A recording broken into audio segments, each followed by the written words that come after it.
मागे कुणी जाणार नाही स्टेजच्या भारत माता की जय, इन्कलाब जिंदाबाद।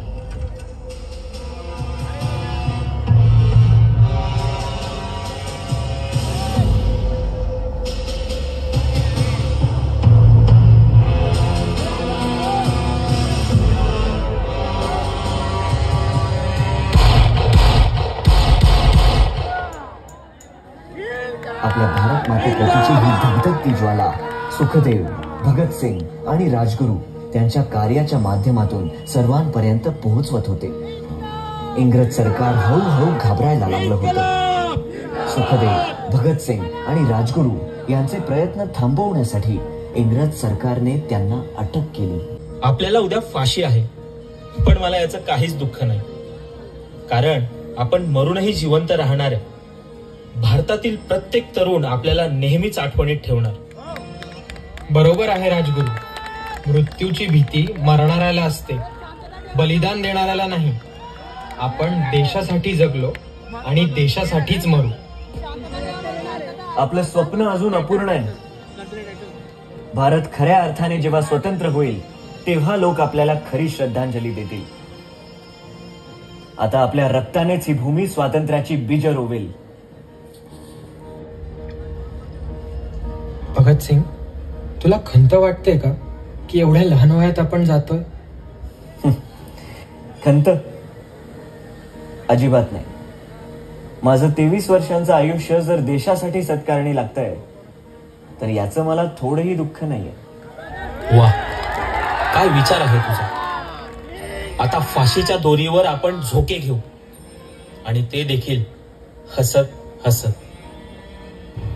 भगतसिंगजी, वेळ झाली आहे, तयारी करा। आम्ही तयार आहोत। सांग त्या इंग्रजांना 3 भारतीय मुलं हसत हसत मृत्यूला कवटाळतील। चल सुखदेव, चल राजगुरू।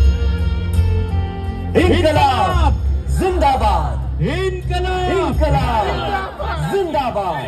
गांधीजी जवाब द्या, बापू जवाब द्या, सुखदेव, भगतसिंग, राजगुरू यांना न्याय द्या। गांधीजी जवाब द्या, बापू जवाब द्या। भगतसिंग, सुखदेव, राजगुरू यांना तुम्ही फाशीपासून वाचवू शकत होतात, पण त्यांना तुम्ही का वाचवलं नाही?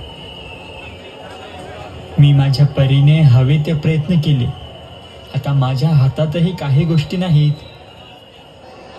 काय गोष्टी नव्हत्या बापू की इंग्रजांप्रमाणे तुम्हालाही ते जगावे असं वाटत नव्हतं? हे बघा, मी भगतसिंग, सुखदेव आणि राजगुरूच्या बहादुरीला आणि कुर्बानीला प्रणाम करतो। त्यांच्या देशभक्तीच्या भावनांचा आदर करतो, पण मी हिंसाचं समर्थन नाही करत। मी त्यांच्या फाशीच्या पण विरोधात होतो। का विश्वास ठेवायचा आम्ही तुमच्यावर? आणि एक गोष्ट कायम लक्षात असू द्या बापू, इतिहास हा प्रश्न तुम्हाला नेहमी विचारेल, तुम्ही त्यांना का नाही वाचवलं?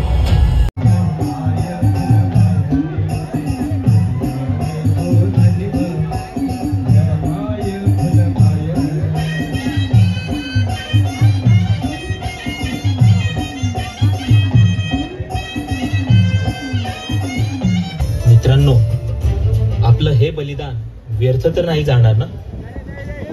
जोपर्यंत देशभक्तीची ज्वाला भारताच्या प्रत्येक तरुणात तेवत राहील तोपर्यंत आपलं हे बलिदान कधीच व्यर्थ जाऊ शकत नाही।